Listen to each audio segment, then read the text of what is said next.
Hello students, मैं अंकुर वावेले आप सभी का स्वागत करता हूं मैग्नेट ब्रेन्स हिंदी पर। मैग्नेट ब्रेन्स हिंदी एक ऐसा प्लेटफॉर्म है जो हिंदी माध्यम की कक्षा 6 से लेकर कक्षा 12वीं तक का संपूर्ण पाठ्यक्रम बिल्कुल निःशुल्क में उपलब्ध करा रहा है। मैग्नेट ब्रेन्स मतलब है फ्री एजुकेशन, मतलब कि आपको यहां पर किसी प्रकार का कोई पेमेंट नहीं देना होता है। आपको सभी वीडियोस मिलते हैं बिल्कुल निःशुल्क, वो भी क्वालिटी कंटेंट के साथ। तो बात करते हैं कि इस वीडियो में हम पढ़ेंगे क्या। तो हमारा जो वीडियो होने वाला है वो होगा हमारा एमसीक्यू टाइप क्वेश्चंस के ऊपर। अब ये एमसीक्यू हम कौन से क्लास के और कौन से चैप्टर के पढ़ रहे हैं, तो ये एमसीक्यू होंगे आपके क्लास 9th हिस्ट्री के, कक्षा 9वीं के इतिहास के चैप्टर नंबर 4, मतलब कि वन्य समाज और उपनिवेशवाद वाला जो चैप्टर हमने पढ़ा था उसी संबंधित हम क्या देखने वाले हैं, बहुविकल्पीय प्रश्न मतलब कि एमसीक्यू क्वेश्चन देखने वाले हैं। चलिए स्टार्ट करते हैं, देखते हैं सबसे पहला प्रश्न क्या कहता है। सबसे पहला प्रश्न आता है कि भारत का प्रथम वन महानिदेशक कौन था। तो आपको अगर याद हो, हमने बात की थी कि जब हम वनों के बारे में बात कर रहे थे ना, वनों के बारे में बात कर रहे थे, तो भारत में जो वन थे वो कैसे थे, प्राकृतिक वन थे। कैसे, प्राकृतिक वन, मतलब कि ये प्राकृतिक वन कैसे थे, ये मिश्रित वन हुआ करते थे। इनको क्या कहते हैं, इनको मिश्रित वन कहते हैं। मिश्रित वन क्यों कह रहे हैं, क्योंकि इसमें सभी प्रकार के पेड़ आपको देखने को मिलेंगे, कोई स्पेशल एक पेड़ आपको देखने को नहीं मिलेगा। और हमारे यहाँ मिश्रित वन या जो प्राकृतिक वन हमारे हैं, जिनको हम मिश्रित वन भी कहते हैं, ये मिश्रित वन होने के पीछे कारण क्या था, क्योंकि इनके ऊपर आश्रित कुछ समुदाय है ना, इनके ऊपर जो आश्रित कुछ समुदाय है वो अपना क्या करते हैं, ये समुदाय जिनको आप क्या कहते हैं, वन समुदाय कहते हैं, ये समुदाय अपना दैनिक दिनचर्या चलाते हैं। क्या करते हैं, दैनिक दिनचर्या या दैनिक जीवन उनका इसी से चलता है ना, या उनका हम कहें कि भाई उनकी जो आर्थिक गतिविधियां हैं वो भी मिश्रित वन से, खाने के लिए फल भी मिल जाएगा, पत्तल भी बना लेंगे, जड़ी बूटी भी मिल जाएगी, है ना, लिक्विड भी कुछ तैयार हो जाएगा, गोंद भी मिल जाएगी, तो सारी चीजें इनको मिश्रित वन से मिलेंगी।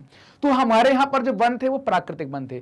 अगर हम इनको आज की दुनिया के हिसाब से कमर्शियल तरीके से देखें, मतलब कि व्यावसायिक तरीके से देखें, तो वो उतने सार्थक नहीं होंगे।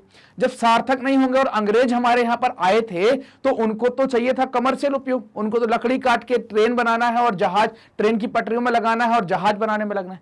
तो हमारे यहाँ पर तो ऐसा है, कई बार क्या है कि एक ऐसा पेड़ डला हुआ है वो दवाई के काम आता है, लेकिन वो उससे लकड़ी नहीं आ सकती। तो ऐसे पेड़ों को काटना है और हमें क्या करना है, व्यवसायिक खेती करना है ना। कैसी खेती, कैसे वन लगाना है, व्यवसायिक वन लगाना है।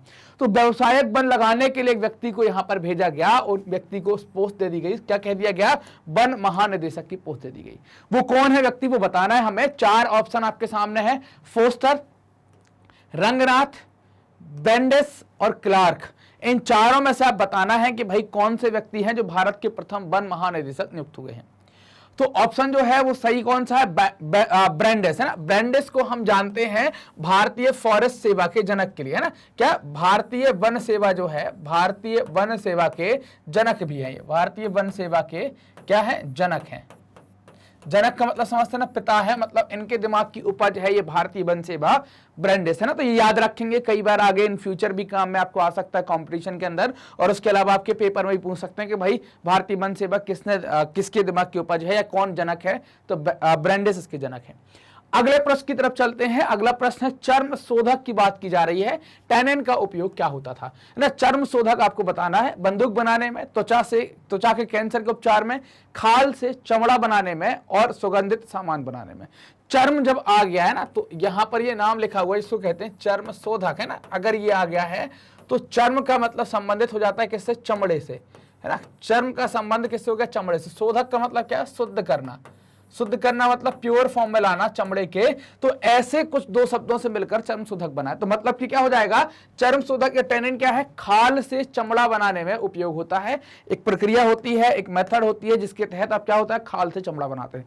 जानवर जब मरता है तो उसकी खाल निकाल ली जाती है। हम अपनी आम भाषा में क्या कहें कि हमारे यहाँ चमड़ा कैसे बनता है, जो गांव में रहते होंगे वो लोग क्या कहते हैं कि बोले खाल पका दी गई है। क्या कहते हैं, खाल पका दी गई है। जो जानते होंगे या जो गांव में रहते हैं वो जानते हैं। जैसे आपने खाल का आप देखेंगे उपयोग, जैसे आप ढोलक देखते हैं ना, ढोलक है ना, ढोलक देखी होगी सबने, ऐसी रहती है ढोलक, और इस ढोलक के ऊपर ये खाल चढ़ी रहती है जहां पर आप बजाते हैं। तो ये खाल कैसी, कच्ची खाल तो होती नहीं, मतलब ताजे जानवर की होती है, उसको पकाया जाता है, मतलब उससे क्या होता है, चर्म शोधन होता है, तब जाके वो क्या होती है, आपकी ढोलक बजाने लायक हो जाती है। पुराने जमाने में ढोलक के ऊपर, या अभी भी पुरानी ढोलकें पड़ी होंगी, तो उनके ऊपर दोनों तरफ पल्ले किसके होते हैं, खाल के चढ़े होते हैं। तो समझ में आ गई कि चर्म शोधक का मतलब क्या हो गया, खाल से चमड़ा बनाया जाता है। आप लोग जो बेल्ट पहनते हैं ना, आप ऐसा बेल्ट पहनते होंगे ना, एक ऐसा है ना, एक ऐसा उसमें छेद छेद ऐसे रहते हैं और कुछ बना दिया बेल्ट। ये बेल्ट भी कई बार चमड़े का होता है, तो अब डायरेक्ट चमड़ा नहीं पहन सकते, अगर उसका शोधन नहीं किया गया तो खाल क्या होगी, सड़ जाएगी। तो उसको क्या करना पड़ेगा, उसका शोधन, चर्म शोधन होगा ताकि खाल सड़े ना, वो लंबे समय तक चल सके। तो क्या प्रक्रिया हो गई, बात समझ में आ गई कि क्या है, खाल से चमड़ा बनाने में टैनिन का या चर्म शोधक का उपयोग करते हैं। आज के जमाने में कई प्रकार की मेथड्स इसमें उपयोग होती हैं, अलग अलग प्रकार की विधियां इसमें उपयोग की जाती हैं चर्म शोधन में। जनरली क्या होता है, नमक लगाकर छोड़ देते हैं, फिर धुलाई करते हैं, फिर उसको पकाते हैं, है ना। कई सारी जगह पपीते का, जो कच्चे पपीते का दूध है, उसका भी टैनिन में यूज किया जाता है। अलग अलग मेथड है, वो हमारे काम कर रही है, इसलिए हम उस पर डिस्कस करना नहीं चाहेंगे। ठीक, तो क्या हो गया, खाल से चमड़ा बनाना जो है वो चर्म शोधक का उपयोग हो जाता है। अगला प्रश्न आता है, उन बीजों का नाम बताइए जिनसे निकाला तेल, है ना, जिनसे निकाला तेल चॉकलेट बनाने के काम आता था। 4 ऑप्शन है, चंदन के बीज, साल के बीज, ओक के बीज और चीड़ के या पाइन के बीज। तो इन 4 बीजों में से आपको बताना है किसके बीजों का तेल आप निकालेंगे और वो तेल फिर किसके काम में आएगा, चॉकलेट बनाने के काम में आएगा।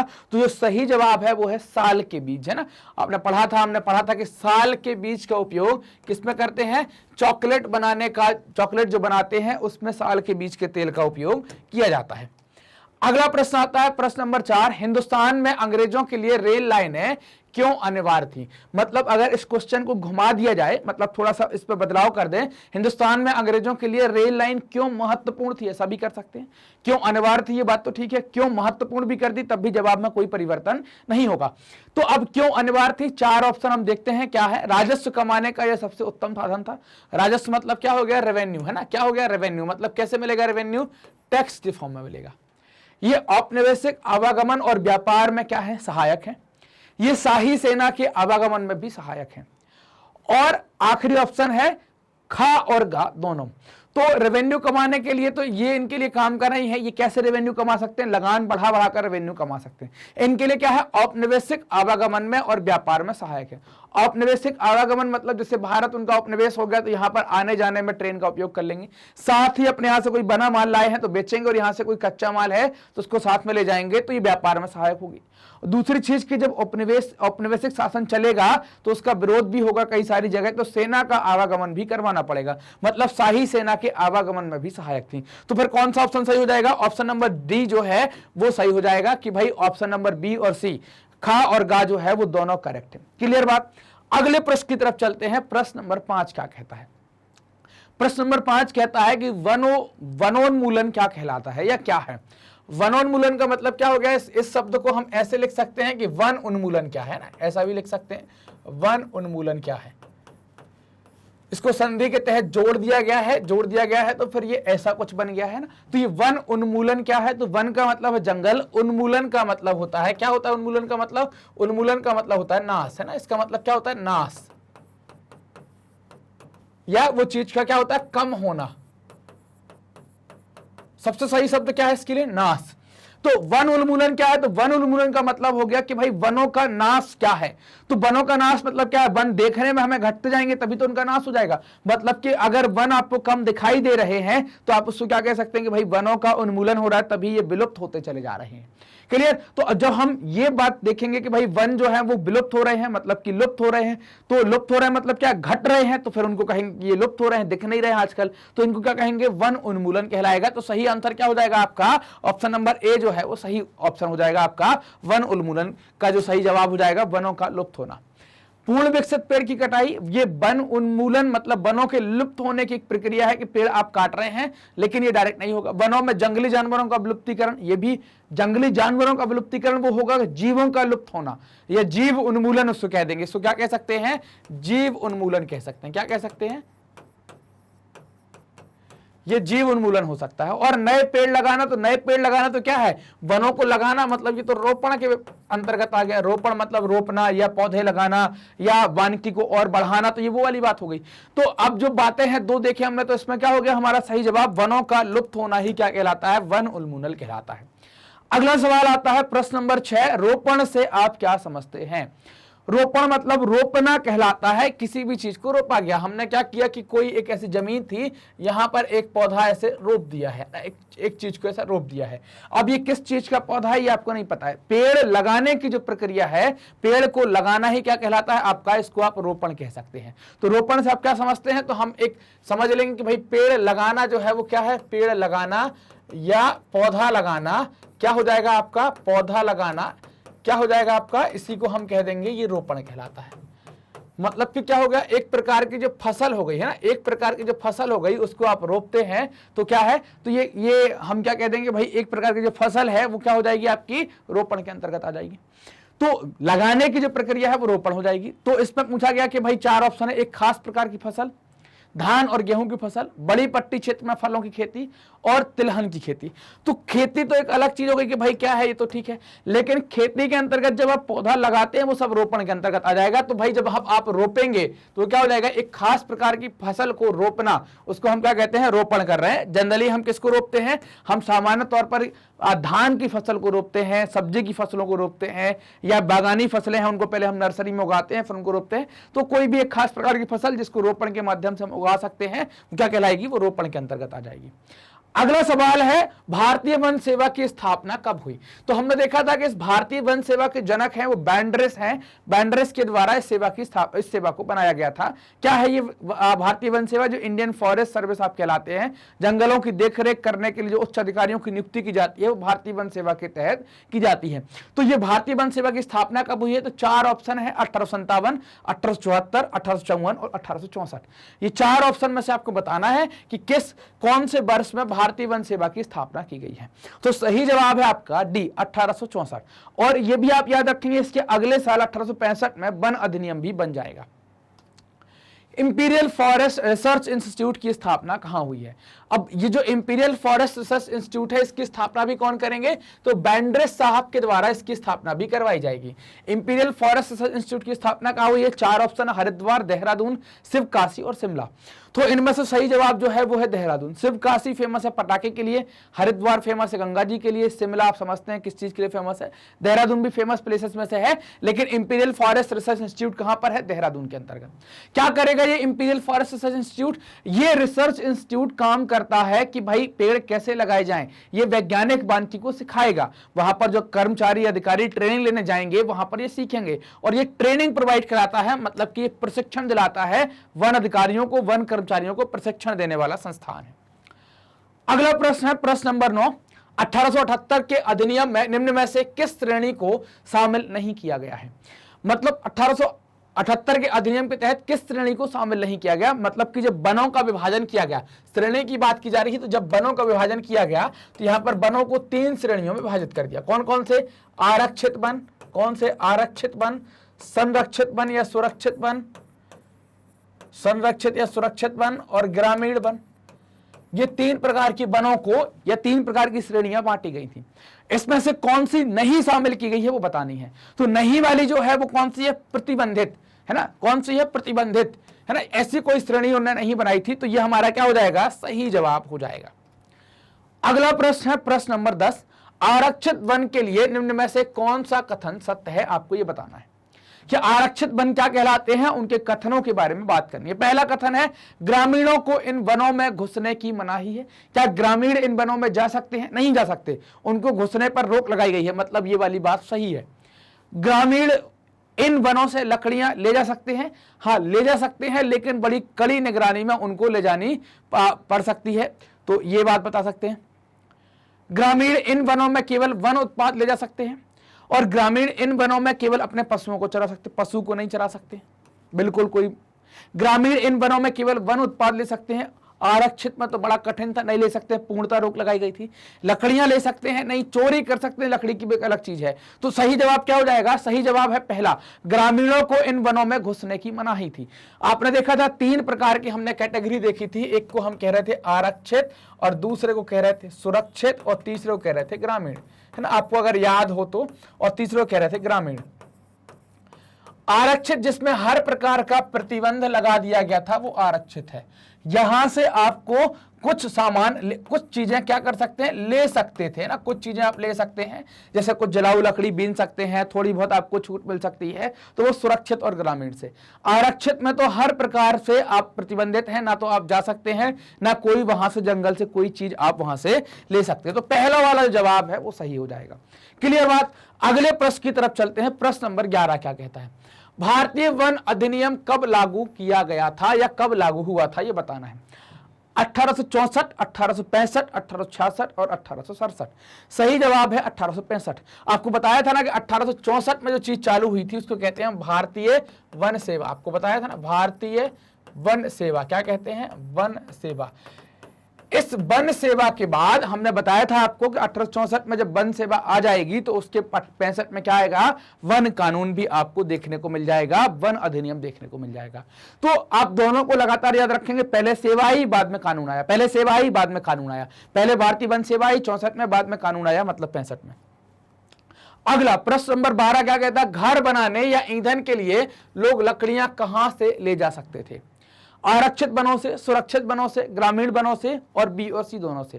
तो हमने अभी बात करी कि आरक्षित वन जो है यहां पर क्या है, पूर्णतः प्रतिबंध है। पूर्णतः प्रतिबंध है किस चीज का, हर एक चीज का।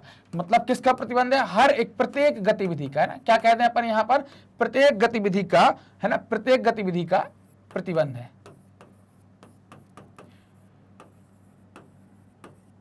आपकी हर प्रकार की गतिविधियां यहां प्रतिबंधित हैं। सुरक्षित और ग्रामीण वन जो है यहां से आप लकड़ी ले सकते हैं। क्या ले सकते हैं, लकड़ी ले सकते हैं, और कभी कभी जरूरत पड़ने पर थोड़ी बहुत और चीजें ले सकते हैं, लकड़ी ले सकते हैं। मतलब कि अगर ये पूछ रहे हैं कि लोग लकड़ियां कहां से ले सकते हैं, तो सुरक्षित वन और ग्रामीण वन से ले सकते हैं। मतलब कि ऑप्शन नंबर क्या सही हो जाएगा, ऑप्शन नंबर डी आपका सही हो जाएगा। लास्ट वाला सही जवाब होगा घ नंबर का, कि आप सुरक्षित वन और ग्रामीण वन से क्या ले सकते हैं, लकड़ियां ले सकते हैं। सही बात है, ये बात समझ में आ गई। चलिए अगले प्रश्न की तरफ चलते हैं। प्रश्न नंबर 13 क्या कहता है, विदेशों में निम्न में से कौन सा नाम झूम कृषि के लिए इस्तेमाल नहीं होता है। आपको बताना है कि कौन सा झूम कृषि के लिए नाम मतलब उपयोग नहीं होता है। लांदिंग, मिल्पा, थारू और चेना, है ना। हमने देखा था कि जब हम झूम कृषि के नामों पर बात कर रहे थे तो आपको ये सारे नाम देखने को मिले होंगे, लांदिंग, मिल्पा, थारू और चेना। तो जो सही जवाब है वो थारू। इसका उपयोग आप देखेंगे भारत में इसका ये चलन में है, भारत में इसका चलन होता है। बाकी लांदिंग, मिल्पा और चेना भारतीय नाम नहीं है, विदेशी नाम है। तो विदेशियों में ये पूछ रहे हैं कि विदेशों में चलन नहीं है, मतलब कि भारत का नाम बताना, तो अपन ने बता दिया थारू जो है वो भारत में उपयोग होता है। अगला प्रश्न है प्रश्न नंबर 14, झूम खेती को अन्य किस नाम से जाना जाता है। झूम खेती क्या कहलाती है, पहले ये जान लो आप, आपने देखा तो हो गई बार बार साथ में जब हमने लेक्चर पढ़े थे। झूम खेती का मतलब क्या है कि जो जंगल होंगे उन जंगलों को हम क्या करेंगे, काट देंगे, है ना। उन जंगलों को काट देंगे और काट कर क्या लगा देंगे, उसमें आग लगा देंगे। फिर जब आग लगा देंगे तो जंगल जब जल चुके होंगे, कटकर इनमें आग लग चुकी होगी, तो क्या बचेगा, यहाँ पर राख बचेगी। और राख बचेगी, फिर गिरेगा पानी, बरसेगा ना, बरसात होगी। क्या होगी, वर्षा। और वर्षा होगी तो उस राख में क्या कर देंगे हम, बीज डाल देंगे। क्या डाल देंगे, बीज डाल देंगे। तो क्या हो जाएगी हमारी, जब ये बीज डाल देंगे तो ये प्रक्रिया क्या हो गई, इसको कह देते हैं हमारी क्या हो जाती है, खेती हो जाती है। तो इस प्रकार की खेती आप करते हैं कि आपने जंगल काटा, आग लगाई, राख में बीज, वर्षा हुई, राख बन गई, वो तो वर्षा हुई और उस राख में आपने बीज डाल दिए, तो ये आपकी कृषि हो गई। और आपने खेती उस खेत पर 2-3 बार करी, फिर क्या हो गई, आप उसको बदलकर अगली बार फिर ऐसे चले गए, अगली बार फिर ऐसे चले गए, बार बार आप खेत चेंज कर रहे हैं। मतलब आप क्या कर रहे हैं, बदल रहे हैं चीजों को। तो झूम खेती को हम इंग्लिश में क्या कहते हैं, शिफ्टिंग एग्रीकल्चर कहते हैं। झूम मतलब घूम घूम के खेती करना, अलग अलग जगह जाकर आपको खेती करना, वो आपकी झूम खेती कहलाती है। मतलब इसका दूसरा नाम क्या होगा, घुमंतु, घूम घूम कर खेती करना। तो सही जवाब क्या हो जाएगा, घुमंतु। पहाड़ी खेती का मतलब हो गया जो पहाड़ों पर होती है वो पहाड़ी खेती। स्थायी खेती जो आजकल चलन में है कि एक ही जगह खेती पर परमानेंट रहकर खेती करते हैं, वो स्थायी खेती। सीढ़ीदार खेती, पहाड़ों में ऐसे सीढ़ी नुमा खेत बनाकर खेती की जाती है, ये सीढ़ीदार खेती कहलाती है। ठीक, तो जो सही जवाब है वो क्या हो गया आपका, ऑप्शन नंबर ए, घुमंतु खेती को ही झूम खेती के नाम से जाना जाता है। ये सही जवाब आपका हो जाएगा। अगला प्रश्न है प्रश्न नंबर 15, जंगलों में खाना पकाने और रोशनी के लिए लोग तेल कहां से प्राप्त करते थे। 4 ऑप्शन है, सागवान के फल से, साल के फल से, महुए के फल से और पीपल के फल से। तो आप सागवान का फल, साल के फल, महुए के फल और पीपल के फल, है ना। तो आप देखेंगे कि महुए का जो फल है, महुए का जो पहले फूल आता है, इस फूल को वो टपकता है ना, फूल टपकता है और इसको बीनते हैं, और इसको बीन कर ना, फूल को बीन कर क्या करते हैं, ले जाते हैं। इससे ही क्या बनती है, शराब बनती है। फूल टपकने के बाद, फूल के बाद क्या आता है, फूल के बाद, फूल के स्थान पर आता है फल, और इस फल के अंदर जो निकलता है वो बीज निकलता है। उस बीज को लोकल भाषा में कहते हैं गुली, अलग अलग जगह अलग अलग नाम देते हैं। तो ये जो फल है, इससे ही जो इसका फल होता है, इस फल का जो बीज होता है, इसको या इस फल को क्या करते हैं, इसको हम तेल निकाल लेते हैं। इससे इसका तेल खाने में अच्छा माना जाता है, तो इस तेल का उपयोग खाने में भी कर लेते हैं और घर के अंदर दीपक जलाकर रोशनी में भी कर लेते हैं। तो खाना पकाने और रोशनी के लिए उपयोग होने वाला जो जिसका तेल है वो होता है महुए के फल से निकाला गया तेल होता है। ऑप्शन नंबर सी सही हो जाएगा। क्लियर बात। अगले प्रश्न की तरफ चलते हैं। प्रश्न नंबर 16 क्या कहता है, भारत में कौन अंग्रेज अफसर बाघ के शिकार के लिए प्रसिद्ध था। हालांकि बाघ का जो शिकार है वो तो कई सारे लोग कर रहे हैं, यहां पर शिकार क्या था, एक मनोरंजन का साधन हो गया था। क्या था, मनोरंजन का साधन हो गया था। ये मनोरंजन जो है वो आपको दो प्रकार से देखने को मिलेगा, एक राजा और नवाबों के यहाँ, राजा और नवाबों के यहाँ, और दूसरा देखने को मिलेगा अंग्रेज अफसरों के यहाँ। दोनों में फर्क है मनोरंजन में। अंग्रेज अफसरों के यहाँ राजा और नवाब मजा लेकर शिकार करते थे। मतलब ये क्या करेंगे, ये गए हैं न तंबू लगाया, ये आनंद लेकर शिकार करते थे। आनंद लेकर, हो गया शिकार तो हो गया, नहीं हुआ तो नहीं हुआ, कोई दिक्कत नहीं है। लेकिन अंग्रेज अफसर जो है वो क्या है, बड़े जानवरों का शिकार करते थे। किसका, हाथी का, शेर का, ये बड़े जानवरों का करते थे। ये लोग छोटे जानवरों का भी कर लेते थे, पक्षी मार दिया, ऐसा भी एक आध मार दिया, बस बोले बहुत हो गया। ये हमेशा बड़े जानवर का करेंगे। बड़े जानवर का करने के पीछे लॉजिक क्या देते हैं कि भाई बड़ा जानवर जो है वो भारत के लोगों के लिए हानिकारक हो सकता है, हम इनको खत्म कर करके उनकी सुरक्षा कर रहे हैं। तो ऐसे ही एक व्यक्ति है जो बाघ के शिकार के लिए फेमस हुए। हालांकि बाघ का शिकार पहले भी लोग करते थे, है ना, और सभी अधिकारियों ने किया है, लेकिन एक अधिकारी है जो ज्यादा फेमस हुआ, उसका नाम है जॉर्ज यूले। आपने जब हमने लेक्चर पढ़ा था तो आपने एक फोटो देखी होगी कि एक आदमी 10-12 बाघ मार कर ले आया था। क्या मिलेगा उससे, आपने उतनी संख्या कम कर दी है। तो जॉर्ज यूले जो है वो ऐसा एक अंग्रेज अफसर है जो बाघ के शिकार के लिए जाना गया या बाघ के शिकार के लिए फेमस था। अगला प्रश्न आता है प्रश्न नंबर 17, निम्नलिखित में से किसे वन कानून के अंतर्गत शामिल नहीं किया गया था, ये पढ़ना है। हमने पहले देखा था कि इसके पहले एक सवाल देखा था जिसपे हमने बात करी थी कि भाई जो है आरक्षित वन के अंदर, आरक्षित वन के लिए क्या सत्य है और इसको बताना है क्या नहीं लिया गया है। कई बार ऐसी गलतियां हो जाती है, नहीं हम नहीं पढ़ पाते हैं तब। इसने झूम कृषि को प्रतिबंधित कर दिया, बिल्कुल किया था इसने झूम कृषि को प्रतिबंधित। तो इसमें हमें नहीं लेने वाली बात करनी है, जो इसमें शामिल नहीं था। इसने शिकार और पशु चराने को प्रतिबंधित किया, बिल्कुल किया था, ये इसके अंदर शामिल था। इसने लोगों को जंगलों में उनके घरों से विस्थापित किया, बिल्कुल किया था विस्थापित। मतलब ये तीनों चीजें क्या थी, इस कानून के अंदर शामिल थी। अब चौथे की बात आती है, क्या है, इसने गांव में पशुपालन पर रोक लगा दी, ये बात उसके अंदर नहीं थी। तो सही जवाब भी हमारा क्या हो जाएगा, ऑप्शन नंबर डी जो है वही हमारा सही जवाब भी हो जाएगा। क्लियर बात। तो ये हमारा सही जवाब हो गया कि पशु पालने पर बिल्कुल वन अधिनियम में रोक नहीं लगाई थी। आप पशु चराने पर रोक लगाई थी कि आप चरा नहीं सकते, जंगलों में नहीं चरा सकते, अपने घर में जितना चराना आप चरा सकते हैं। अगला प्रश्न है प्रश्न नंबर 18, यह भारत में अंग्रेजों के खिलाफ बगावत करने वाले वन समुदायों का नायक नहीं था। मतलब आपको बताना है कि जो वन समुदाय थे जो क्या कर रहे थे कि भाई अंग्रेजों के खिलाफ बगावत का मतलब क्या हो गया, विद्रोह करने वाले नायक नहीं था। तो हमने सिद्धू और कानू के बारे में देखा था, बिरसा मुंडा के बारे में भी देखा था, और हमने राजू देखा था, तो अल्लूरी सीताराम राजू के बारे में सुना था। आपने 4 नाम पढ़े, सिद्धू, कानू, बिरसा मुंडा, और एक नाम में लिख देता हूं क्या, अल्लूरी सीताराम राजू, है ना। आपने ये नाम याद होगा, अल्लूरी सीताराम राजू, ये नाम याद है कि नहीं, एक ही नाम है ये, है ना, एक ही नाम है अल्लूरी सीताराम राजू। तो जो यहां पर राजा एस राजू लिख दिया, ये राजू आपके कंफ्यूजन के लिए लिखा गया है ताकि आप राजू याद रहे और कंफ्यूज हो जाएं। तो आपको ये नाम याद रखना है कि भाई ये नेता था हमारे अल्लूरी सीताराम राजू, तो ये इसमें शामिल थे, है ना। तो कौन शामिल नहीं था भाई, राजू से हम राजू नहीं लगा देंगे, एस राजू, राजा एस राजू इसमें शामिल नहीं थे। तो ऑप्शन नंबर डी जो है वो सही हो जाएगा। ये खिलाफत करने वाले जो आदिवासी समुदाय के द्वारा या वन समुदाय के द्वारा जो खिलाफत बगावत की गई है या विद्रोह किया गया है तो उन विद्रोहों का नेतृत्व इनके द्वारा नहीं किया गया है। क्लियर बात। चलिए आगे चलते हैं। प्रश्न नंबर 19 क्या कहता है? प्रश्न नंबर 19 कहता है निम्न में से किसे अपराधी कबीला नहीं कहा गया। पहली चीज तो अपराधी कबीला किसको कहते थे? अपराधी कबीला हम उस कबीले को कहेंगे, उस कबीले के लोगों को कहेंगे जो कबीला वन है ना, वन्य कानूनों को नहीं मानता था, है ना, वन्य कानूनों को नहीं मानता था या वन्य अधिनियम को नहीं मानता था। मैं ऐसा कह दूं, वन्य अधिनियम को नहीं मानता था। और क्या करता था? अधिनियम को नहीं माने और चोरी करे, है ना, क्या करे? चोरी करके क्या लाए? लकड़ी लाए, कुछ और चीजें लाए। तो ऐसे लोगों को पकड़कर उनको कहीं पर नौकरी पर लगा देना, अपनी निगरानी में रखना, और ऐसे कबीलों को ही क्या कहा गया था? अपराधी कबीला कहा गया था। तो किसको नहीं कहा गया है? संथाल को अपराधी कबीला नहीं कहा गया है। अगला प्रश्न, प्रश्न नंबर 20 आपके सामने, जंगल में स्थित गांव के संदर्भ में निम्न में से कौन सा कथन सत्य है? अब आपको बताना है, यहां पर आप बताएंगे कि जो वन्य कानून लग गए थे या वन्य अधिनियम जो आ गया था, उस वन्य अधिनियम के बाद वन समुदाय जो थे उन वन समुदायों को विस्थापित किया गया था। वन समुदाय कहां रहते हैं? वन में रहते हैं, तो इनको आप क्या कह सकते हैं? वन ग्राम भी कह सकते हैं। कह सकते हैं कि नहीं? वन समुदाय और वन ग्राम मतलब वही हो गया, जो समुदाय वनों के अंदर रह रहे हैं उनका जो गांव है उसको वन ग्राम कहेंगे। तो जब वन कानून लग गए तो इन वन समुदायों को विस्थापित करने की बात की गई थी, इनको वहां से निकाला भी गया। लेकिन कुछ वन समुदाय या कुछ वन ग्रामों को इस शर्त पर रोक लिया गया था कि भाई उनको आपको कुछ ढुलाई या कुछ शर्तें लगा दी गई थी, बोले अगर ये शर्त मानोगे तो आपको हम जंगल में रहने की अनुमति देंगे। याद होगा आपको। तो अब बात करते ऑप्शन के ऊपर कि ये आरक्षित जंगल में स्थित थे।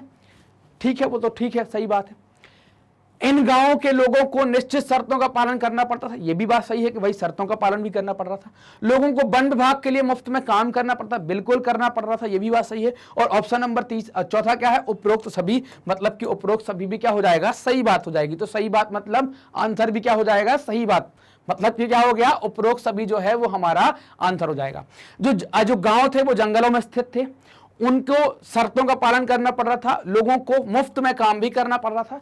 यहां पर मुफ्त में काम की जगह आपको ऐसा भी लिख कर दे सकते हैं कि लोगों को वन विभाग के लिए क्या करनी पड़ रही थी? बेगारी, ऐसा भी लिख सकते हैं ना। अगर ये बेगारी शब्द भी लिख दिया है तो इसका मतलब भी क्या है? मुफ्त में काम करना। आपको दिन भर काम करने का कोई वेतन ना मिले और आपने दिन भर काम किया, सिर्फ चाय पिलाकर काम चला दिया, वो क्या कहलाती है? बेगारी। आजकल चलन में है ना, काम निकालने के लिए बुला लेते हैं, बोले आइसक्रीम खिला देंगे, दिन भर साथ में काम रहेगा, है ना। अपन बोले कहीं जा रहे हैं, बोले चलो तुम्हें कहीं खाना खिला देंगे। तो ये सब क्या है? बेगारी के टर्म में आता है, सब बेगारी कहलाती है। तो मुफ्त में काम करवाना वो बेगारी कहलाती है। तो मुफ्त की जगह बेगारी भी लिख सकते हैं, ये बात याद रखनी है। तो लोगों को वन विभाग के लिए मुफ्त में काम करना पड़ता था, जब वन विभाग के लिए बेगारी करनी पड़ती थी। ये तीनों ऑप्शन सही है, तो हमारा चौथा वाला ऑप्शन बिल्कुल करेक्ट हो जाएगा। क्लियर बात यहां तक की? ये बिल्कुल क्लियर है ना कि भाई क्या हो गया ना। चलिए आगे चलते हैं। अगला प्रश्न क्या कहता है? प्रश्न नंबर 21, उन बीजों का नाम बताइए जिनसे निकाला गया तेल चॉकलेट बनाने के काम आता। अभी हमने किया था ये सवाल। तो ये किसका बीज है? साल के बीज है। ये रिपीट हो गया प्रश्न ना, साल के बीज है। साल के बीज का उपयोग हम किसमें करते हैं? चॉकलेट बनाने में इसका उपयोग कर लेते हैं ना। तो सही जवाब क्या है आपका? साल के बीज है। अगला प्रश्न आपके सामने, प्रश्न नंबर 22, सन 1600 में भारत की भूमि का कितना भाग कृषि अधीन था? है ना। कृषि अधीन का मतलब क्या है? कितने भाग पर कृषि की जा रही थी, मतलब कि खेती की जा रही थी। तो अब ये बताना है कितना है। तो आपके सामने ऑप्शन है, छठा भाग मतलब कि 1/6, मतलब कि 1/6, पांचवा भाग मतलब कि 1/5, चौथा भाग मतलब कि 1/4 और तीसरा भाग मतलब कि 1/3। इनमें से बताना है कि भाई कितने पर आपकी खेती यहां पर की जा रही थी। तो आप क्या बताएंगे? तो इसका सही जवाब तो जो है वो क्या है आपका सही जवाब? वो है आपका छठा भाग। छठा भाग जो है वो सही जवाब है, ये सही है। अब ये कृषि के अधीन जो थी, अभी अगर वर्तमान की स्थिति आप देखें तो वर्तमान में स्थिति कितनी हो गई है? 50% के आसपास हो गई है। ये 50% के आसपास क्यों हो गई है? कि जो कृषि योग्य भूमि का विस्तार हो गया है, छठे भाग से लेकर कब तक कितनी आ गई है? 1/2 भाग, मतलब आधे भाग तक आ गई है। ये विस्तार के पीछे है आबादी का बढ़ना। क्या है? आबादी का बढ़ना। आबादी बढ़ेगी, आबादी बढ़ेगी तो इस बढ़ी हुई आबादी को लगेगी भूख, और इसकी भूख मिटाने के लिए भरना पड़ेगा इसका पेट, और पेट भरने के लिए आपको उगाना पड़ेगा कोई फसल, और फसल उगाने के लिए आपको जरूरत पड़ेगी किसी खेत की। और खेत कहां से आएगा? तो खेत के लिए आपको जरूरी होगा कि जमीन चाहिए, और खेत जमीन किससे ढकी हुई है? जंगल से। मतलब कि अगर आप खेत बढ़ाते हैं, है ना, खेत को बढ़ाते हैं, तो फिर जंगल क्या होंगे? जंगल घटना स्टार्ट होंगे। मतलब कि समझ में आई बात कि जंगलों को काटकर खेती का विस्तार किया जा रहा था। ठीक, तो 1600 की बात भी कर ली हमने कि 1600 में छठे भाग पर थी, वर्तमान में 1/2 भाग पर है। अगला प्रश्न आता है प्रश्न नंबर 23, जंगल एवं जमीन को साफ कर स्थान बदल बदल कर की जाने वाली खेती को क्या कहते हैं। यहां पर हमने कोई खेती की, मतलब यहां का जो जंगल है उसको साफ किया और इसको क्या कर दी, यहां पर लगा दी आग, आग लगा दी, जो बचे हुए अवशेष थे वो बदल गए किसमें, राख में। और जैसे ही मानसून हुआ उस राख में हमने क्या डाल दिया, जैसे पहली बारिश हुई उस राख के अंदर हमने क्या डाल दिया, उस राख में हमने डाल दिया बीज। और हमने जैसे ही बीज डाला वहां पर, है ना, जैसे ही बीज डाला और वो क्या हो गया, खेत में परिवर्तित हो गया, वहां पर हमने खेती हो गई। 2-3 साल तक हमने खेती करी, फिर नए खेत पर चले गए, फिर नए खेत पर चले गए। मतलब क्या हो रहा है कि आप खेत को बार बार क्या कर रहे हैं, चेंज कर रहे हैं। मतलब कि क्या हो रहा है, बार बार आपका खेत शिफ्ट हो रहा है। तो क्या हो जाएगी, ये शिफ्टिंग एग्रीकल्चर हो जाएगी। और बार बार चीज को बदलने को हम क्या कहते हैं कि आप तो यार आपका आप बहुत घुमंतु टाइप के हो, एक जगह टिकते नहीं हो, तो क्या हो जाएगी, इस खेती को क्या कहते हैं, घुमंतु कृषि या झूम खेती कह दिया जाएगा। तो ऑप्शन नंबर ए क्या हो जाएगा, एकदम करेक्ट जवाब हो जाएगा। क्लियर ये बात। अगले प्रश्न की तरफ चलते हैं। प्रश्न नंबर 24 क्या कहता है, सीधी पंक्ति में एक तरह के पेड़ लगाकर इस क्षेत्र को क्या नाम दिया गया। तो पहले तो ये समझो कि जो हमारे भारत में जो वन थे उनको कहते हैं हम क्या, प्राकृतिक वन। क्या कहते हैं, प्राकृतिक वन कहा जाता है। ये प्राकृतिक वन कैसे होते थे, ये मिश्रित वन होते थे। मतलब कि इनके अंदर आपको सभी प्रकार के पेड़ पौधे, जड़ी बूटी, दवाई दारू सब, मतलब दारू तो गलत बात हो गई है ना, तो इसमें क्या होगा, जड़ी बूटी सारी चीजें आपको मिलेंगी, है ना। तो सारी चीजें आपको यहां पर उपलब्ध कराई जाएंगी। तो हालांकि जंगलों के पेड़ से फल जो प्राप्त करते हैं उनसे ही शराब भी बनाते थे। तो आपको हर एक चीज क्या होगी, जंगल से प्राप्त हो जाएगी। जंगल से जैसे ही प्राप्त हो जाएगी तो अब क्या हो गया कि भाई ये क्या था, हमारे समाज की हर प्रकार की सामान्य जरूरत को पूरा करता था। भाई हमें जड़ी बूटी चाहिए, जंगल चले गए, हमें लकड़ी चाहिए, जंगल चले गए, हमें फल खाना है, जंगल से ले आए, हमें कंद चाहिए, जंगल में मिल जाएगा, हमें कोई मूल टाइप की कोई चीज चाहिए वो हमें जंगल से मिल जाएगी, हमें महुआ चाहिए वो जंगल से मिल जाएगा। महुए का तेल भी निकाल लेते हैं, महुए से शराब भी बन जाती है, और महुए का हम खाने में और महुए का रोशनी के में भी उसके तेल का उपयोग कर लेते हैं। तो सारी चीजें आपको ज्यादातर कहां से मिल जाएंगी, जंगल से। लेकिन यहां से लकड़ी जो अंग्रेज चाहते थे वो उतनी मात्रा में नहीं मिलेगी। तो इन्होंने क्या बोला कि इनको काटो और इनको काट कर एक नए प्रकार का वन लगाओ, कि मतलब कैसा हो, वो एक ही पंक्ति में एक ही किस्म के पेड़ होंगे। मतलब कि यहां के जंगल में विविधता नहीं होगी। तो एक ही पंक्ति के अंदर जो नए पेड़ लगाए गए या इस तरीके की जो एक खेत तैयार किया गया, इसको क्या कहा गया, इसको कहते हैं हम बागान। क्या कहते हैं इसको, बागान। तो ये जो बात की जा रही है कि सीधी पंक्ति में एक ही तरह के पेड़ लगाकर इस क्षेत्र को क्या नाम दिया गया है। 4 ऑप्शन है, वनाश्रय, बागान और रिजॉर्ट और रेंजर। तो सही जवाब क्या हो जाएगा, सही जवाब हो जाएगा बागान। क्लियर है बात। तो अगले प्रश्न की तरफ चलते हैं। प्रश्न नंबर 25 क्या कहता है, निम्नलिखित में से कौन कुशल वन काटने वालों का समुदाय हुआ करता था। आपको बताना है कुशल वन काटने वालों का समुदाय कौन था। कुशल वन काटने मतलब कि क्या हो गए, आपको ये बात याद होगी कि ये वन काटने वाले क्या हो गए, ये लकड़हारा हो जाते हैं। क्या, लकड़हारा हो जाते हैं। अब आपको याद होगा कि हमने एक वीडियो पढ़ा था, जावा के लकड़हारों पर बात की थी, और वहां पर हमने कलांग लकड़हारों पर बात की थी ना, कलांग लकड़हारे हमने वहां पर देखे हुए थे। अब ये जो कलांग लकड़हारे हैं, इनकी इतनी अच्छी कला थी लकड़ी काटने को लेकर, जब यहाँ की रियासत बटी तो उस रियासत में 6000 लकड़हारे थे, ये 6000 परिवार थे। इनको भी बांट दिया गया 3-3 हजार करके। कारण क्या, क्योंकि इनकी कला लकड़ी काटने की जो थी, अगर ये नहीं मिलेंगे किसी राज्य को तो लकड़ी नहीं कट पाएगी और फिर राजाओं के महल नहीं बन पाएंगे। तो 4 ऑप्शन है आपके सामने, अफ्रीका के मसाई, छोटा नागपुर के मुंडा, उड़ीसा के गोंड और जावा के कलांग। तो कलांग वो लोग हैं जो लकड़ी काटने में सर्वाधिक निपुण थे, सबसे ज्यादा योग्य व्यक्ति हुआ करते थे लकड़ियों के मामले में, लकड़ी काटने को लेकर। तो सही जवाब क्या हो जाएगा, जावा के कलांग है जो कुशल वन काटने वालों का समुदाय हुआ करता था। मतलब कि क्या थे, मतलब अगर ये कर दें भाई कुशल वन काटने वालों की जगह क्या कर दें, कुशल लकड़हारों का समुदाय है। क्या कर दें, कुशल लकड़हारों का समुदाय, ऐसा भी तो कर सकते हैं ना। तो सवाल ऐसा भी आ सकता है कि भाई कौन निम्नलिखित में से कौन कुशल लकड़हारों का समुदाय है, तो वो भी क्या है, कलांग है। और वन काटने वाले भी क्या हो गए, उनको ही लकड़हारा कहते हैं, तो वो भी कलांग है। अगला सवाल आता है, अगला प्रश्न है प्रश्न नंबर 26, निम्नलिखित में से किसे वन कानून के अंतर्गत शामिल किया गया है, या निम्नलिखित में से कौन वन कानून के अंतर्गत है ना। तो 4 ऑप्शन दिए गए हैं। इसने झूम कृषि को प्रतिबंधित किया है, इसने शिकार और पशु चराने को प्रतिबंधित कर दिया है, इसने लोगों को जंगलों में उनके घरों से विस्थापित कर दिया है, और आखिरी है उपरोक्त सभी।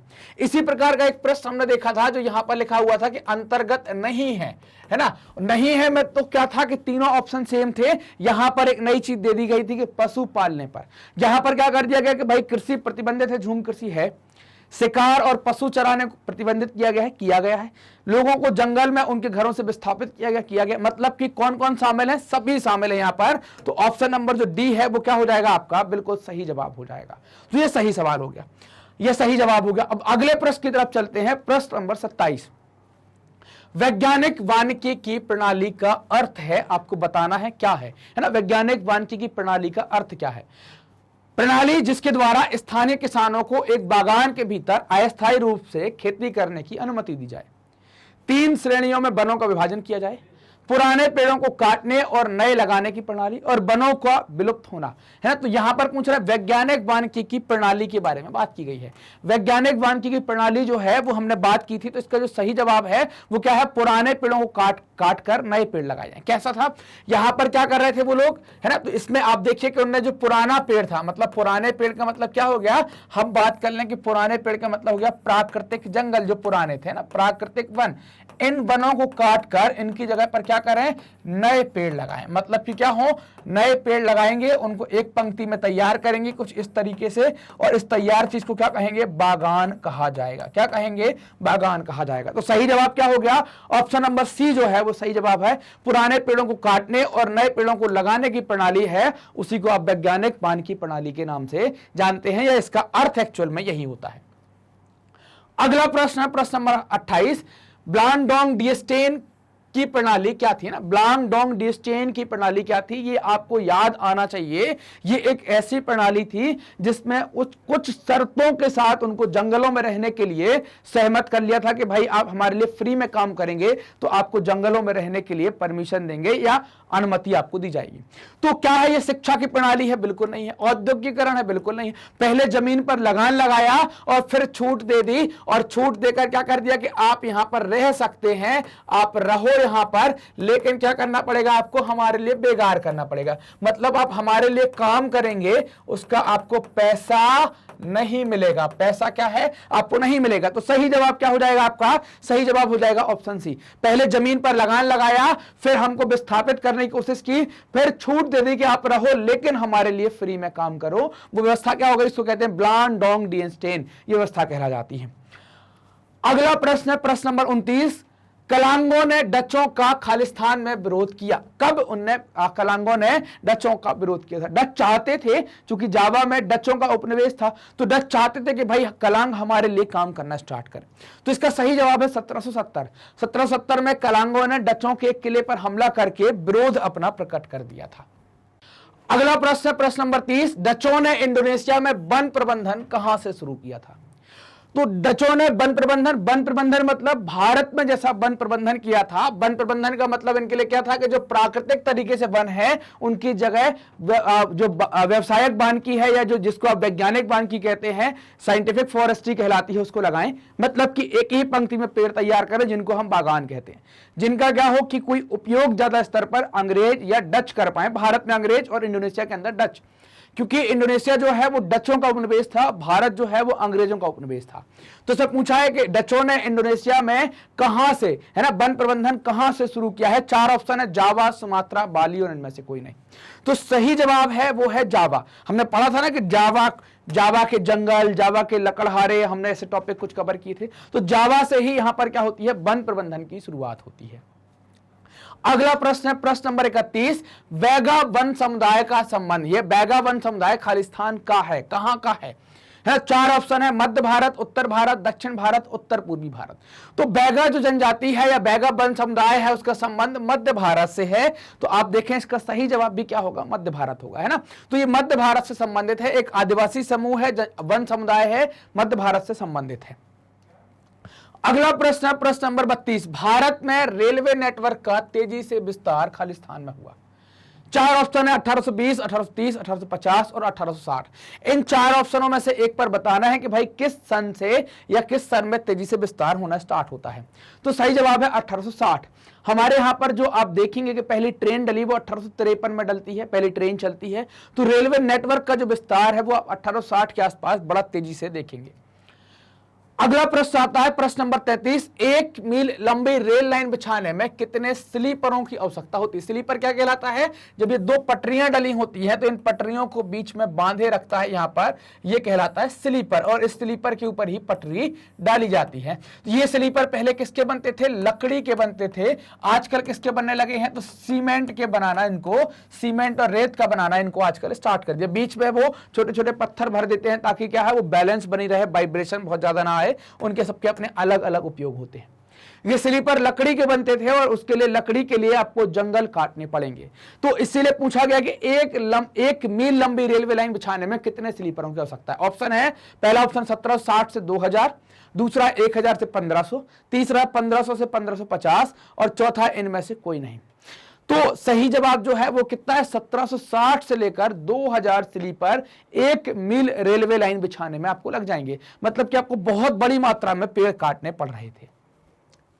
अगला प्रश्न है कि स्लीपर कहां लगते हैं? तो हमने अभी बात कर ली, रेलवे के डिब्बों में लगते हैं क्या, रेल के इंजन में लगते हैं कि रेल की पटरी में लगते हैं, या कोई नहीं, मतलब कहीं नहीं लगते हैं। तो हमने भी देखा कि भाई पटरी को संभालने के लिए स्लीपर ऐसे कुछ लगाए जाते हैं, उनको हम रेलवे के स्लीपर के नाम से जानते हैं। तो सही जवाब क्या है? रेल की पटरी पर स्लीपरों को लगाया जाता है। यह आपका सही जवाब है, ऑप्शन नंबर सी जो है वो सही जवाब है। अगला प्रश्न है प्रश्न नंबर 35। तेंदू के पत्तों का प्रयोग किस काम में किया जाता है? तेंदू के पत्तों का प्रयोग किस काम में करते हैं? बीड़ी बनाने में, चमड़ा रंगने में, चॉकलेट बनाने में, या उपरोक्त सभी में? तो तेंदू के पत्ते का ज्यादातर उपयोग होता है वो होता है बीड़ी बनाने में। ये पत्ता लिया, पत्ता मान लीजिए कि ऐसा पत्ता है कुछ ऐसा, काट पीट के अलग कर लिया, इस पर तंबाकू रख दी और इसको फोल्ड करके ऐसी बीड़ी बना देते हैं। और ये धूम्रपान करते हैं लोग, जिसको धूम्रपान से क्या होता है? फेफड़ों का कैंसर, गले का कैंसर, मुंह का कैंसर, ये सारी बीमारी होती है। लेकिन ये चलन में था, शौकिया तौर पर लोग पीते थे। तो बीड़ी बनाने में क्या हो गया? बीड़ी बनाने में तेंदू पत्ते का उपयोग किया जाता है। अगला प्रश्न, प्रश्न नंबर 36 है। इनमें से वाणिज्यिक अथवा नकदी फसल कौन सी है? जूट की है, कपास की है, गन्ना की है, या उपरोक्त सभी है? कौन सी जो है वो वाणिज्यिक फसल है? तो ये सब आप देखेंगे, जूट, कपास और जो गन्ना, वो सब क्या है? आपकी सभी वाणिज्यिक फसलें हो जाती हैं। अगला प्रश्न आता है प्रश्न नंबर 37। कृषि भूमि के विस्तार का क्या बुरा परिणाम था? या हम ये लिख दें यहां पर, क्या बुरा की जगह किस पर बुरा परिणाम पड़ा था, या क्या बुरा परिणाम था? ऑप्शन है 4, वनों का विनाश, उद्योगों का बंद होना, कच्चे माल का विनाश और उत्पादन में कमी। तो आप देखेंगे सबसे जो बुरा प्रभाव था वो था वनों का विनाश। ये बुरा परिणाम था। कृषि भूमि का विस्तार कर रहे हैं तो जंगलों को काटा जा रहा है, इससे वनों का विनाश हो रहा था। तो ये बुरे परिणामों में इसको काउंट किया गया है। अगला प्रश्न है प्रश्न नंबर 38। 1850 के दशक में रेलवे के स्लीपर किससे बनाए जाते थे? सीमेंट से, लोहे से, लकड़ी से, या इनमें से कोई नहीं? तो 1850 के दशक में रेलवे के स्लीपर किससे बनाए जाते हैं? हमने अभी बात करी है, लकड़ी से बनाते हैं। आजकल किससे बनाते हैं? तो आजकल सीमेंट से बनाना स्टार्ट कर दिया है। अगला प्रश्न आता है, चाय और कॉफी के बागान कैसे लगाए जाते थे? चाय और कॉफी के बागान वनों को साफ करके, वनों को लगाकर, कारखाने हटाकर, या खनन को बंद करके।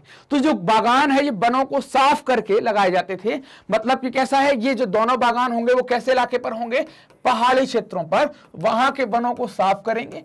खेत कैसा बनाया जाएगा? मान लीजिए कि पहाड़ है, ढालू है ना, ढलवा खेत तैयार किया जाएगा इनके लिए, और वहां पर क्या होगा? कॉफी और चाय के बागान तैयार कर दिए जाएंगे। किसके? कॉफी और चाय के बागान वहां पर तैयार कर देंगे, है ना। तो वनों को साफ करके ये बागान तैयार किए जा रहे थे। क्लियर? अगला है कि निम्नलिखित में से कौन सी व्यावसायिक फसल है? कपास, चावल, गेहूं और मक्का। इनमें से एक फसल बतानी है कौन सी व्यावसायिक। अभी व्यावसायिक फसल से जुड़ा हमने एक सवाल किया है, एक क्वेश्चन हमने सॉल्व किया है। तो आप देखें भाई कि जो गेहूं है वो खाने के लिए उपयोग होता है, चावल भी खाद्यान्न है, मक्का भी खाने की चीज है। कपास क्या है? उद्योगों के लिए हम बनाते हैं। उद्योगों में कपास जाएगा, सूत कटेगा, धागा बनेगा, कपड़ा बनेगा, फिर ड्रेस बनेगी। मतलब कि व्यावसायिक फसल क्या हो जाएगी आपकी? कपास जो है वो क्या हो जाएगी? आपकी व्यावसायिक फसल हो जाएगी। तो ये जो प्रश्न है, ये सारे प्रश्न हमने कंप्लीट किए यहां पर आपके चैप्टर नंबर 4 के, है ना। कि हमने जो आपका वन और वन समाज वाला, वन समाज और उपनिवेशवाद वाला जो चैप्टर था उसके हमने जो आपके एमसीक्यू टाइप क्वेश्चन है वो किए, और साथ में हमने बीच बीच में डिटेलिंग भी देखी। मैग्नेट ब्रेन्स ने आपकी सुविधा के लिए अपनी एक वेबसाइट बनाई है magnetbrains.com। वेबसाइट का उपयोग करने के लिए आप टाइप करें magnetbrains.com। वेबसाइट में प्रवेश करने के बाद आप देखेंगे कोर्सेज का ऑप्शन आएगा।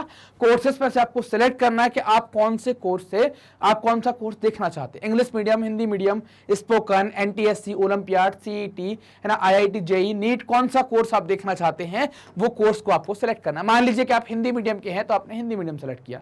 उसके बाद फिर आपको क्लास सिलेक्ट करनी होगी। आप क्लास 9th के हैं तो आपने क्लास 9 सिलेक्ट किया।